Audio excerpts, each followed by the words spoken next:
दोस्तों आज की क्लास बहुत ही इंपॉर्टेंट है। क्यों इंपॉर्टेंट है? क्योंकि आज हम उस जगह पर पहुंच गए, उस मुकाम पे पहुंच गए जो चीज हम पढ़ने जा रहे हैं। क्योंकि कई बार हमने जब शुरुआत करी थी तो हम बोलते थे कि क्या आप टेली सीखेंगे तो टेली के साथ क्या जीएसटी सिखाएंगे या सीखेंगे। तो आज से हम लोग शुरू कर रहे हैं। सॉफ्टवेयर वही है, सिर्फ उसके अंदर जो टैक्सेशन का पार्ट गवर्नमेंट ने जो बनाया था उस चीज को आज से हम लोग ऐड करते हैं। और कोई भी व्यक्ति जो आज जीएसटी की पहली क्लास अटेंड कर लेगा तो ये मान के चलिए कि उसके सारे जीएसटी के प्रति जितने भी टेंशन है, जितने भी डाउट्स है और जितने भी डर भरा हुआ है, वो सारी चीजें आज की क्लास के बाद पूरी क्लियर हो जाएगी। क्योंकि आज की क्लास के अंदर मैं जीएसटी के बारे में थ्योरी, जीएसटी को कैसे हम टैली के अंदर काम करते हैं और चाहे वो किसी भी सॉफ्टवेयर के अंदर काम क्यों ना करता हो, जीएसटी का यही रूल हर जगह काम आएगा। और कैसे काम करना है, कैसे एक्टिवेट करना है, क्या नियम होते, कितने प्रकार के टैक्स के पोर्शन होते, ऐसी सारी बातों को मैंने आज की क्लास के अंदर इन्वॉल्व करके रखा है। और आज की क्लास को आप आखिरी तक देखिएगा, एक एक पॉइंट आपके लिए बहुत इंपॉर्टेंट होने वाला है। क्योंकि इस क्लास में मैं आपको वो जीएसटी पढ़ाऊंगा जो आपको ढूंढने के बाद भी बहुत सारी चीजें नहीं मिलती है। और इसको पढ़ने के बाद जब आप अपनी क्लासेस कंटिन्यू जब करेंगे और जब मैं आपको टॉपिक इसके जीएसटी के जितने भी टॉपिक में पढ़ाऊंगा ना, वहां पर आज की क्लास का उपयोग आपको रेगुलर डेली होने वाला है। तो चलते अपन इसको लेट न करते और शुरुआत कर देते। आज का टॉपिक है किस तरीके से हम टेली प्राइम के अंदर इस जीएसटी टैक्स को कैसे मेंटेन करते हैं। तो पहले एक एक पॉइंट से हम इस चीज को समझते। तो सबसे पहली चीज है कि जीएसटी कब आया, क्यों बना, किस लिए बनाया गया, सारी चीजों को अपन एक एक करके समझते हैं कि कौन सी चीज किस लिए बनाई गई। शुरुआत होती है कि आज से कई साल पहले से टैक्स चलते आया है। टैक्स कोई बंद नहीं हुआ था। राजा महाराजाओं के समय से टैक्स आया, नाम बदलते बदलते बदलते जब 2017 के अंदर 1 जुलाई 2017 में जीएसटी हमारे इंडिया के अंदर लॉन्च किया गया। पर यह नहीं हम बोल सकते कि उससे पहले टैक्स नहीं था। टैक्स उसके भी पहले था, पर अंतर यह था कि उसके पहले जो टैक्स आता था उस टैक्स का क्या नाम था और कैसे काम करता है, मैं उस चीज के बारे में भी आपको थोड़ा सा इन्वायरमेंट बताऊंगा। तो सबसे पहले बात करते हैं जीएसटी क्या था। तो जीएसटी का फुल फॉर्म होता है गुड्स एंड सर्विस टैक्स, वस्तु एवं सेवा कर। इसके नाम से साफ होता है कि टैक्स माल पे और सर्विस दोनों पे लगाया जाता है। यह देश भर में वस्तुओं और सेवाओं की बिक्री पर लगने वाले जीएसटी की यह खासियत होती है कि इसका रेट पूरे देश में एक समान होता है। और भारत सरकार की अप्रत्यक्ष कर व्यवस्था है जिसे 1 जुलाई 2017 इसे इनडायरेक्ट एक्सपेंसेस की कैटेगरी में लाया गया। 1 जुलाई 2017 को इंडिया के अंदर जीएसटी को लॉन्च किया गया। और यह जीएसटी जो कि गुड्स एंड सर्विस है, यानी कि वस्तु एवं सेवा कर। अभी हम वस्तु और सेवा का थोड़ा मीनिंग समझ लेते। देखिए, अगर मेरी कंप्यूटर की शॉप है और मैं किसी को कंप्यूटर बेचूंगा या खरीदूंगा, बेचूंगा, खरीदूंगा, बेचूंगा, यहां पर जो टैक्स लग रहा है वो वस्तु पे लग रहा है। परंतु अगर मैं किसी के कंप्यूटर में प्रॉब्लम आई और उस कंप्यूटर को मैं अगर रिपेयरिंग करके दूंगा और रिपेयरिंग से जो पैसा आएगा उसे बोलेंगे हम लोग सर्विस। तो पहले क्या था और सर्विस दोनों को मिला के जो नाम दिया गया उसके बारे में मैं आपको थोड़ा सा और क्लियर करता हूं। 1 जुलाई 2017 के पहले क्या होता था, बात को समझते। 1 जुलाई 2017 के पहले भी टैक्स लगता था, पर उस समय इस टैक्स को जो वस्तु होती थी यानी गुड्स होता था उस पे लगता था वेट टैक्स, वेट टैक्स यानी वैल्यू एडेड टैक्स। और इस टैक्स का पैसा जो रखती थी वो रखती थी स्टेट गवर्नमेंट, यानी राज्य सरकार को इस टैक्स का पैसा मिलता था। अब अगर कोई वस्तु खराब हुई और उसको मैं रिपेयर करूंगा, अब वो रिपेयरिंग से जो मेरे पास पैसा आएगा तो वो आ गई हमारा सर्विस। अब सर्विस में क्या हुआ कि सर्विस का पैसा जो रखता था, जिसे हम लोग सर्विस टैक्स बोलते थे, एसटी के नाम से जाना जाता था, और सर्विस टैक्स का पैसा कौन रखती थी? सेंट्रल गवर्नमेंट, केंद्र सरकार। अब प्रॉब्लम कहां हुई और क्या प्रॉब्लम हुई, बातों को समझिएगा। अब यह होता था कि केंद्र सरकार जो होती थी वो 31 मार्च तक स्टेट को कुछ टैक्स का कुछ हिस्सा देती थी, जो भी एक नियम बनाया गया था, और स्टेट गवर्नमेंट सेंट्रल गवर्नमेंट को 31 मार्च को कुछ हिस्सा देती थी। परंतु इन दोनों सरकारों में प्रॉब्लम होती थी। हो सकता है जो भी था टाइम पे नहीं टैक्स मिला, सरकार ने एक नया टैक्स प्रमोट किया, और जब सरकार ने जब ये नया टैक्स प्रमोट किया तो इसका नाम क्या दे दिया गया? जीएसटी। नाम दे दिया गया जीएसटी, मतलब गुड्स एंड सर्विस टैक्स। अब भी आपको नाम वैसे ही लगेगा। अब क्या हुआ है? सी फॉर सीजीएसटी और एसजीएसटी। अब यह मीनिंग समझिएगा। सी का मतलब क्या हुआ? सेंट्रल। जी का मतलब क्या हुआ? State. State goods and service tax, central goods and service tax. जैसा कि नाम से ही क्लियर हो रहा है, यहां भी मैंने वही बताया। ये देखिए स्टेट देन सेंट्रल। परंतु अब क्या हुआ कि मैं एक नेटलिंक कंपनी हूं और मैं सरकार को टैक्स देने गया 1 लाख रुपया। अगर मैं गवर्नमेंट को 1 लाख रुपया टैक्स देने जाऊंगा तो जैसे मैं गवर्नमेंट को पेमेंट करूंगा 50% ऑटोमेटिकली सेंट्रल के पास चला जाएगा, 50% ऑटोमेटिकली स्टेट के पास चला जाएगा। मीन ये हुआ कि जिस दिन मैंने गवर्नमेंट को पेमेंट दिया उसी दिन दोनों राज्यों को मिल गया। बात समझ में आई? कुल मिला के मैंने आपको इस कॉन्सेप्ट को क्लियर करा कि हमारा जो टैक्स होता है वो बेसिकली अगर देखा जाए तो क्या बनाया गया, जीएसटी क्यों बनाया गया, हम उन चीजों के बारे में one by one step by step समझते हैं। तो 1 जुलाई 2017 के पहले सरकार जो नाम देती थी वो बोलती थी वेट टैक्स, और 1 जुलाई 2017 के बाद की बात करते हैं तो बात आ गई जीएसटी। इस तरीके से सेंट्रल और स्टेट टैक्स को हमने एक बहुत शॉर्टकट तरीके में आप लोगों को समझा दिया, और कौन सी चीज को कब हुआ। अब क्या हुआ, बात करते हैं गवर्नमेंट ने। पहले क्या होता था, बहुत सारे टैक्स चलते थे, यानी कि वस्तु पे अलग, सर्विसेज पे अलग, गिफ्ट पे अलग, लोकल सेल टैक्स अलग, एक्साइज ड्यूटी अलग, एफबीटी अलग, सीएसटी अलग, इससे कई सारे luxury tax, entry tax, local sale tax, octroi, आगे बढ़े तो VAT tax, central tax, excise duty, entertainment tax, और ऐसे कई टैक्स। अब क्या था कि सभी का अलग अलग। भाई सिंपल सी बात है, अगर हम लोकल टैक्स लेंगे तो नगर निगम के पास जा रहा है, स्टेट का स्टेट के पास जा रहा है। तो गवर्नमेंट के एक ऐसे डिपार्टमेंट में जहां पर टैक्स जहां सुविधाएं होना चाहिए तो नहीं हो पाती थी, और क्योंकि टैक्स सब अलग अलग पार्ट में बटा हुआ था। तो 1 जुलाई 2017 को सरकार ने एक कदम उठाया और बनाया गया GST. GST one nation one tax, मतलब एक देश एक टैक्स। मत करिए ज्यादा से ज्यादा चीजों में अलग अलग।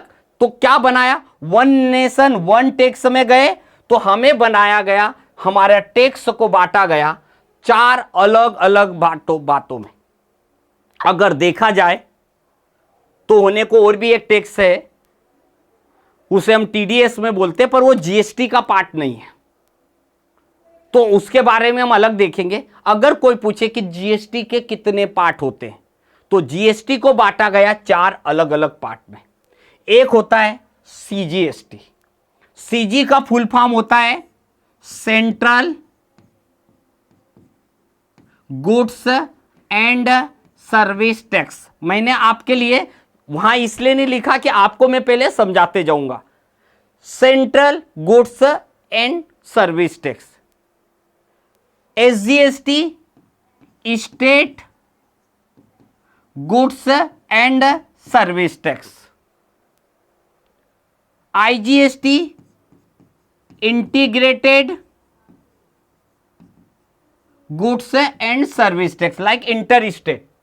जब हम अपने राज्य में ही खरीदे बेचेंगे तो ये लगेगा, और जब एक राज्य से दूसरे राज्य में लाएंगे तो लगेगा आईजीएसटी। और एक टैक्स और होता है जिसे हम लोग सेस बोलते हैं, is the full form of सेसेस, like पान, बीड़ी, सिगरेट, गुटखा, तंबाकू, कुछ नशीली दवाएं जिन पे सरकार लगाती है। इस टैक्स के बारे में भी हम आगे पढ़ने वाले कि एक्चुअली कहां लगेगा, कैसे लगेगा, कैसे लगाया जाता है। तो अगर हमसे कोई पूछता है कि जीएसटी टैक्स को कितने भागों में बांटा गया है, तो आप इस बात को ध्यान रखिएगा, जीएसटी को बांटा गया है 4 भागों में, सीजीएसटी, एसजीएसटी, आईजीएसटी, सेस। और अगर कोई बोले एक टैक्स और है तो वो है मेरा टीडीएस, पर TDS is not a part of GST. मैं जीएसटी के पार्ट में इसको अभी नहीं पढ़ाऊंगा, ये अलग ही चीज आपको मिलेगी जो कि आपको करना जरूर सिखाऊंगा। पर ये अगर पूछे कि जीएसटी के 4 भाग है तो ये जीएसटी के 4 भाग थे। इस तरीके से पार्ट अबाउट जीएसटी के बारे में भी हमने देखा। नेक्स्ट, अगर आपकी इच्छा है कि सर मुझे जीएसटी नंबर लेना है, कब लेना है, क्यों लेना है, क्या क्या चीज लगेगी, आज की क्लास में मैं सारी चीजों को आज क्लियर करने वाला हूं। अगर मेरी को जरूरत है अगर जीएसटी नंबर लेने की, और अगर मैं जीएसटी नंबर लेना चाहता हूं, तो मुझे कुछ डॉक्यूमेंट की जरूरत पड़ेगी जो कि आपके लिए बहुत जरूरी। पहली चीज, आपके पास अपना खुद का पैन कार्ड नंबर होना चाहिए आपका। दूसरा, आपके पास आधार कार्ड होना चाहिए और लिंक भी होना चाहिए। आपके बिजनेस का सर्टिफिकेट होना चाहिए। मतलब देखा जाए तो आपका नगर निगम के न्याय क्षेत्र के अंतर्गत आपके पास इस चीज का होना जरूरी है, यानी हमारी भाषा में हम इसको बोलते हैं गुमास्ता। यानी कि आपको ये जो नगर निगम की तरफ से मिलता है कि उस क्षेत्र के अंदर अगर आप कार्य कर रहे हैं तो आपकी फर्म की पूरी डिटेल देना है। तो एक आता है identity about address proof, promoter, directors की फोटोकॉपी, फोटोग्राफ वगैरह चाहिए, आइडेंटिटी के पर्पस पे चाहिए, क्योंकि वो भी ऑनलाइन अप्लाई किया जाता है इसलिए।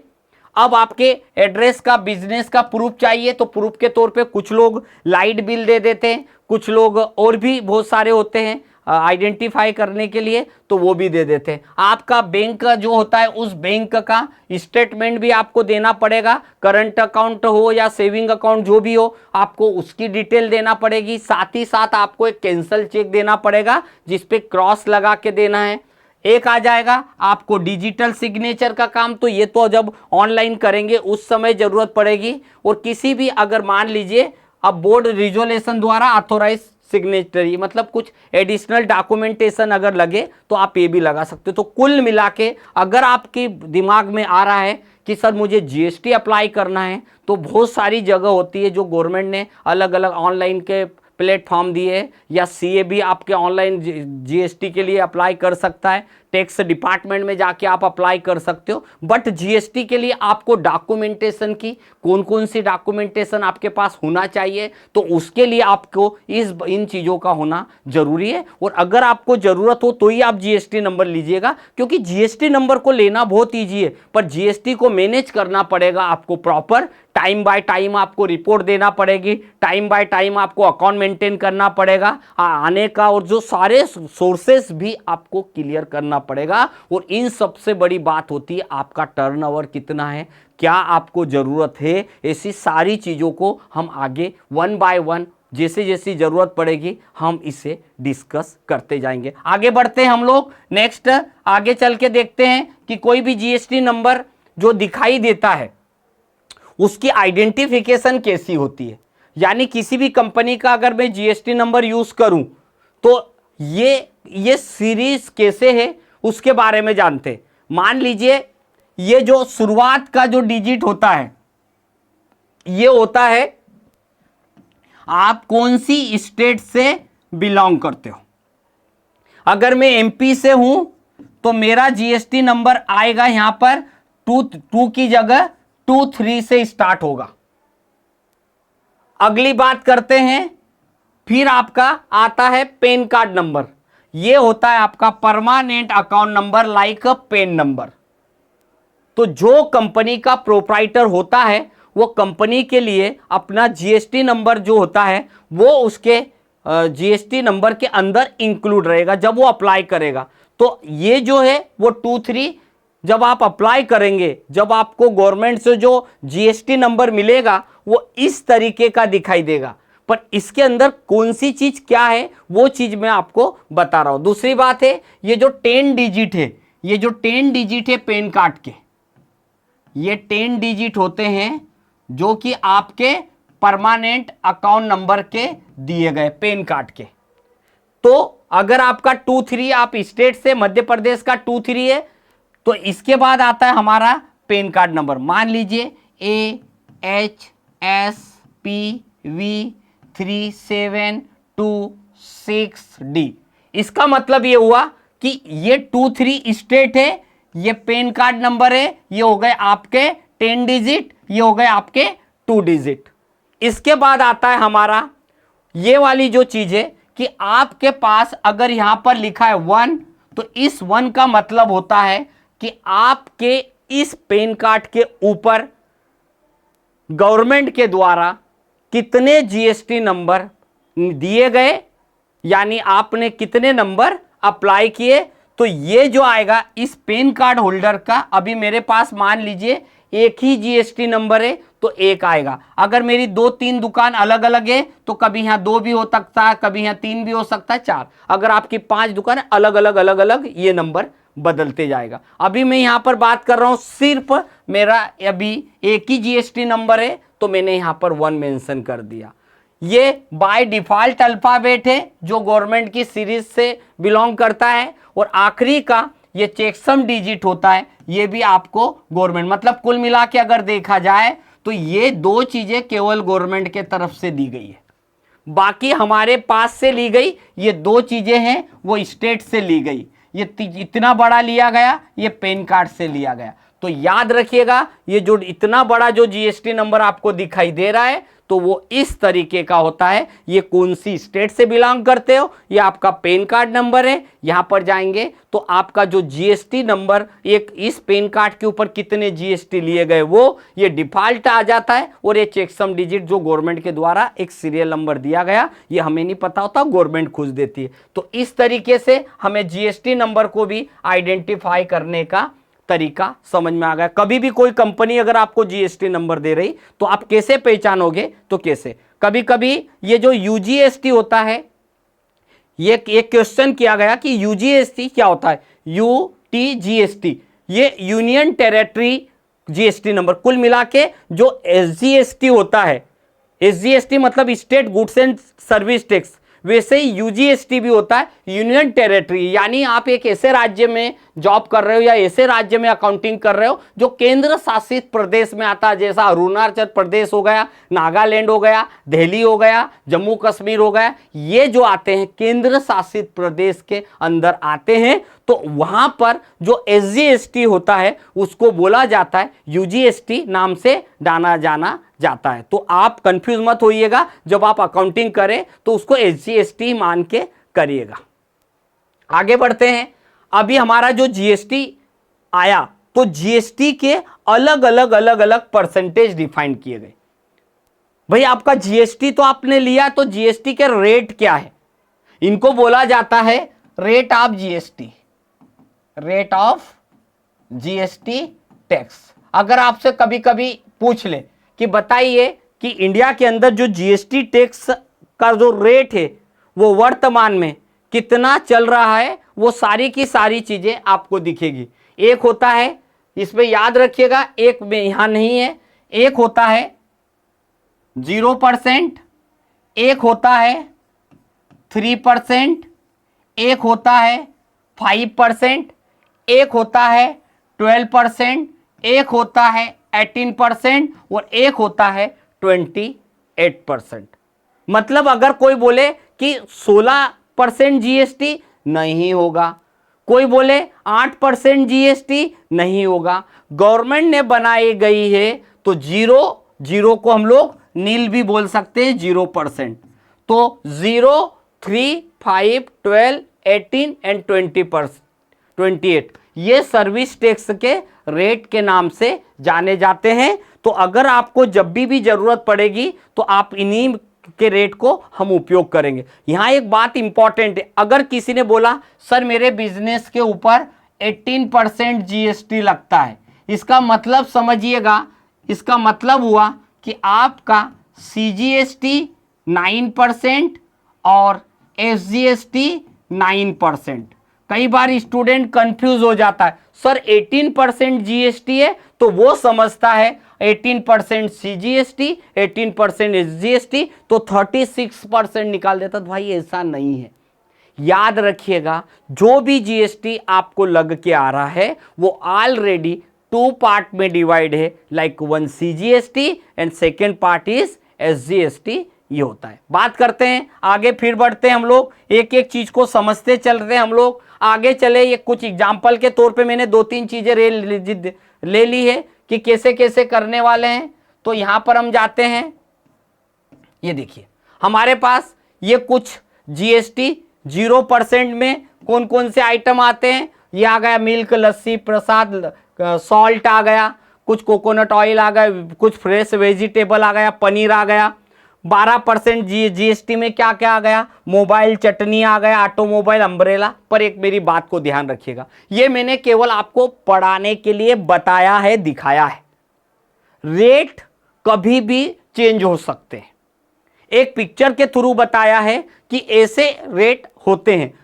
अगर अभी कुछ बदल के मैंने यहां पर पढ़ा दिया कि 18 में ये आता है और 18 का उठ के कभी 12 में आ गया, अगर जब भी गवर्नमेंट को हम लोग बजट पेश करते उसके बाद जो भी रेट में चला गया, तो याद रखिएगा ये सिर्फ आपके नॉलेज के लिए। 18% जीएसटी में toothpaste, ice cream, computer, stapler, CCTV, hair oil, pasta और एल्यूमिनियम फॉइल्स, ये आ गया। 5% जीएसटी में क्या आ जाता है, यहाँ आ गया टी आ गया, कि ये आ गया। उसके बाद अगरबत्ती आ गया, डोमेस्टिक एलपीजी आ गया, पैकेट पनीर आ गया, मिल्क फूड आ गया। यहाँ तक कि आटे का भी कैसा होता है, अगर खुला आटा रहेगा तो वो उसका टैक्स नहीं लगेगा, पर आटे को पैकेट में पैक करके जाएंगे तो वो आटा 5% में चले जाएगा। बोलने का मतलब है कुछ चीजें जो कि टैक्स के अंतर्गत हमने आपको दिखाई है, ये रेट कम ज्यादा हो सकते हैं, मगर टैक्स जो जिस पे लगेगा वो आएगा। कई बार स्टूडेंट बोलता है सर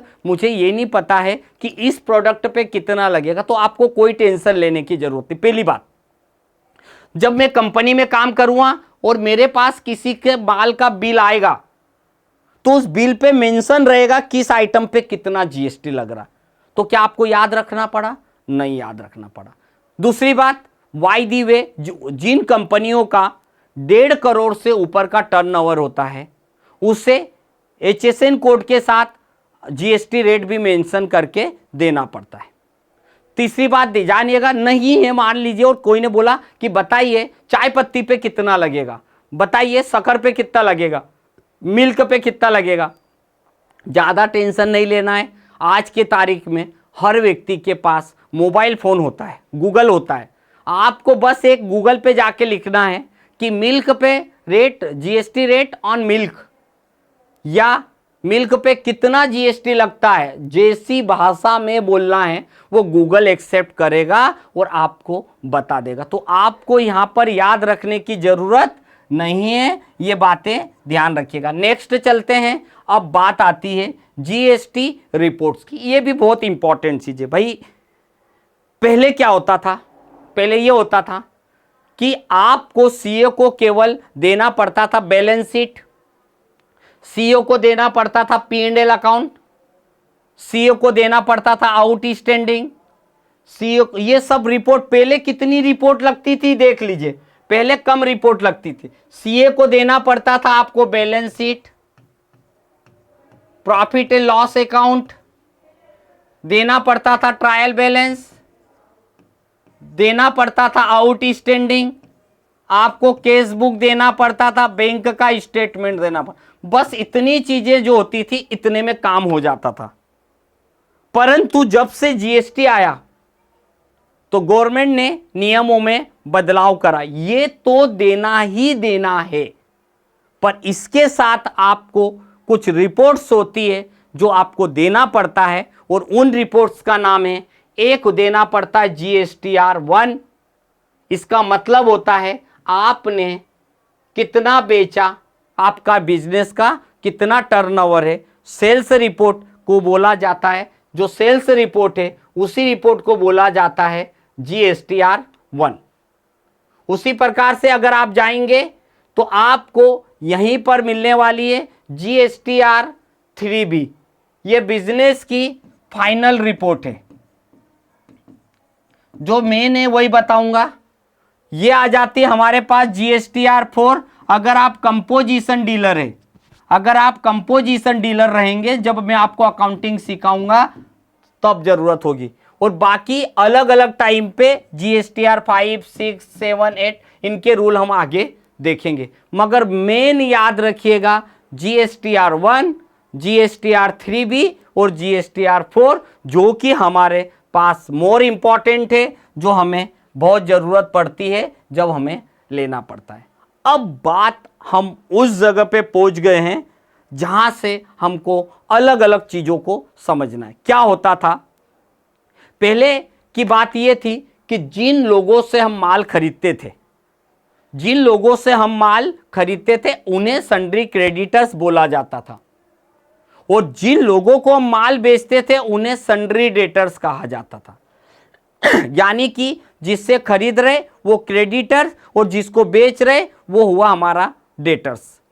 ये दो बातें हमारी इंपॉर्टेंट थी। परंतु जिस दिन जीएसटी इंडिया के अंदर आया 1 जुलाई 2017 को, तो डेटर्स और क्रेडिटर्स को मुख्य रूप से 4 भागों में बांटा गया, और उन 4 भागों के नाम हुआ करते हैं, देखेंगे आप। या तो वो हमारा रजिस्टर्ड डीलर होगा, या वो हमारा अनरजिस्टर्ड डीलर होगा, या वो हो सकता है कंपोजिशन डीलर, या वो हो सकता है कंज्यूमर। अब आप सोच रहे होंगे कि सर ये 4 कैटेगरी तो आपने लिख दी, पर इनकी क्या पहचान है कि मैं कौन सी कैटेगरी में जाऊंगा, कि मैं रजिस्टर्ड हूं या मैं अनरजिस्टर्ड हूं। तो क्या होगा, आप खुद समझ जाएंगे कि आपका बिजनेस किस कैटेगरी में आ रहा है। तो उसके लिए आपको इस चीज को समझ लीजिए, रेगुलर या रजिस्टर्ड। कुछ लोग इसको रजिस्टर्ड भी बोलते हैं और कुछ लोग इसको रेगुलर के नाम से भी जानते हैं, एक ही बात है, कंफ्यूज मत होइएगा। अब बात यहां पर हम जो कर रहे हैं वो है हमारा रजिस्टर्ड डीलर कौन बन सकता है। तो रजिस्टर्ड या रेगुलर डीलर के लिए रूल है कि ऐसी कंपनियां जिनका टर्नओवर एबो 40 लाख, अगर किसी कंपनी का टर्नओवर 40 लाख से ज्यादा का है तो ऐसी कंपनी को जीएसटी नंबर लेना कंपलसरी है। समझ गए होंगे आप। अगर आप जहां जॉब कर रहे हो या आपकी खुद की कंपनी, आपकी खुद की फर्म है, और अगर उसका टर्नओवर का मीनिंग समझना क्या होता है, सेल्स। अगर मैंने 10 लाख का माल खरीदा और उस 10 लाख के माल को मैंने 15 लाख में बेचा, एक व्यक्ति आया बोले सर आपकी कंपनी का टर्नओवर क्या है, तो मैं बोलूँगा मेरी कंपनी का टर्नओवर 15 लाख है। यानी जो सेल्स होता है उसी को हम लोग टर्नओवर के नाम से जानते हैं। अगर साल भर का मेरी कंपनी का टर्नओवर 40 लाख से ज़्यादा हुआ तो फिर मुझे सरकार के नियम के अनुसार जीएसटी नंबर लेना अनिवार्य है। मतलब यह है कि लेना 40 लाख से ऊपर होगा तो ही लेना है। अगर 40 लाख से कम है और अगर आपकी इच्छा है कि मुझे अपनी कंपनी के लिए जीएसटी नंबर लेना है तो गवर्नमेंट आपको रोकेगी नहीं, आप ले सकते हो। परंतु 40 लाख से ज्यादा था और अगर आपने जीएसटी नंबर नहीं लिया तो यह अवैधानिक है, इस बात को ध्यान रखिएगा। दूसरी बात, अनरजिस्टर्ड डीलर कौन होगा? ऐसी कंपनियां जिनका टर्नओवर बिलो 40 लाख। अगर ऐसी कंपनियां जिनका टर्नओवर 40 लाख से कम है परंतु वो कंपनियां बिजनेस जरूर कर रही है, माल खरीदती भी है, माल बेचती भी है, परंतु ऐसी कंपनी को नो रिक्वायर्ड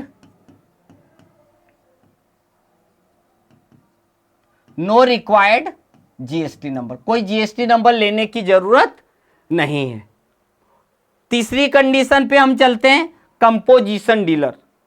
तो कंपोजिशन डीलर के बारे में डीप में हम आगे पढ़ेंगे, क्योंकि कंपोजिशन डीलर अकाउंटिंग ही अपने आप में अलग अकाउंटिंग है। तरीका थोड़ा अलग है, मतलब नियम यही चलेंगे, नियम में कुछ बदलाव होगा जो हम लोग आगे पढ़ेंगे। फिर भी मैं बता दूं, ऐसी कंपनियां जिनका टर्नओवर 75 लाख से लेकर 1.5 करोड़ के बीच में, अगर ऐसी कंपनियां चाहे तो कंपोजिशन कैटेगरी में अगर जाएगी और अगर कंपोजिशन में रजिस्टर्ड हो गई तो ऐसी कंपनियों को टोटल माल के टर्नओवर पे गवर्नमेंट को केवल 1% जीएसटी टैक्स देना पड़ता है। अब आप इसके बीच में जाइएगा मत, कंफ्यूज मत होइएगा, क्योंकि मैं ये वाली अकाउंटिंग के बारे में, मतलब हमको सारी अकाउंटिंग के बारे में 1 बाय 1 एक एक करके आपको सारी चीजें पढ़ना है। बट याद रखिएगा, कंपोजिशन डीलर अकाउंटिंग एक कंपोजिशन अकाउंटिंग कैटेगरी है